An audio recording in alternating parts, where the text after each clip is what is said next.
கண்களில் மச்சம் இருந்ததுன்னா ஒரு வாழ்க்கையில் கஷ்ட நஷ்டமோ அல்லது ஏற்ற இறக்கமோ இருக்கக்கூடிய ஒரு வாழ்க்கை இருக்கும்.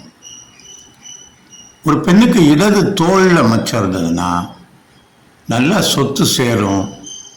அந்த பெண்ணுக்கு நல்ல ஒரு தாராள மனப்பான்மை, தயாள குணம்னு சொல்லுவாங்க. மற்றவங்களுக்கு செய்யக்கூடிய ஹெல்ப் பண்ணக்கூடிய டெண்டன்சி இருக்கும்.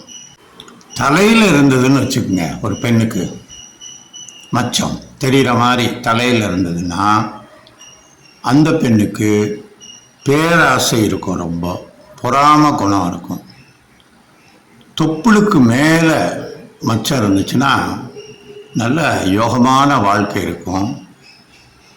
அதுவே தொப்புளுக்கு கீழே மச்சம் இருந்ததுன்னா மன அமைதி இல்லாமல் நிறைய பொருளை நஷ்டப்பட்டு வாழ்க்கையில் கஷ்டப்படக்கூடிய ஒரு சூழ்நிலை வரலாம். தொப்புள்ளையே ஒரு மச்சம் இருக்குன்னு வச்சுக்கோங்க, ஒரு பெண்ணுக்கு நல்ல ஒரு ஆடம்பரமான படோடபமான வாழ்க்கையில் இருப்பாங்க. வயிற்றில் மச்சம் இருந்துச்சுன்னா நல்ல குணம், நல்ல நிறைவான ஒரு வாழ்க்கை வாழக்கூடிய பெண்ணாக இருப்பார்.